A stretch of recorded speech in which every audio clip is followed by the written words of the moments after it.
अमरीकी ऐवान नुमाइंदगान ने state department की जानिब से इस्लामोफोबिया की निगरानी और इसका मुकाबला करने के लिए एक खुसूसी मंदूब मुकर्रर करने से मुतालिक कानून साजी मंजूर कर ली।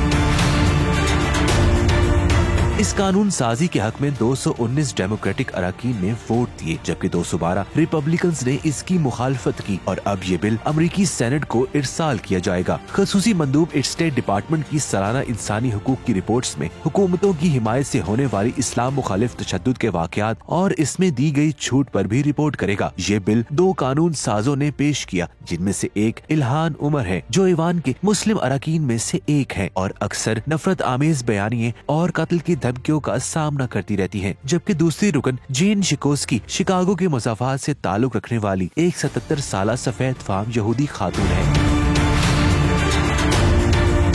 वाज़ेह है कि इस्लामोफोबिया मगरबी मुमालिक में तशवीशनाक हद तक बढ़ चुका है, जिसके लिए बाकायदा कानून साजी की जरूरत है। अगर इस्लामी मुमालिक ने इस्लामोफोबिया की रोकथाम में किरदार अदा न किया तो मगरब में इस्लाम की बका खतरे में है।